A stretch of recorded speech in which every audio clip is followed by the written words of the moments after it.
તો ભવાની માનું મંદિર 5000 વર્ષ જૂનું છે. 5000 વર્ષ. 5000 વર્ષ. કૃષ્ણ ભગવાન રુક્ષ્મણીજીના ત્યાં વખતનું છે મંદિર. અચ્છા.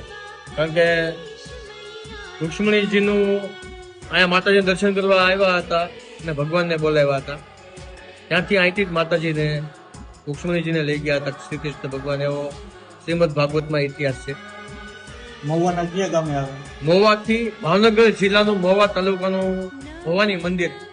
બાજુમાં ગામ છે કચ્છપુર. પેલા કુંદનપુર હતું. અચ્છા. કુંદનપુરના નામે જ ઇતિહાસ છે ઈ શ્રીમદ ભાગવતમાં. અને મહુવા મધુમાવતી નગરી હતી. બરાબર. આ મહારાજા ભીમકની રાજધાની કંકાવટી નગરી હતી. બરાબર. મા ભવાનીના 3 સ્વરૂપ બદલે છે, સવાર બપોર ને સાંજ. 3 સ્વરૂપ બદલે. સવારે માતાજીનું બાળા અવસ્થામાં હોય, બપોરે યુવા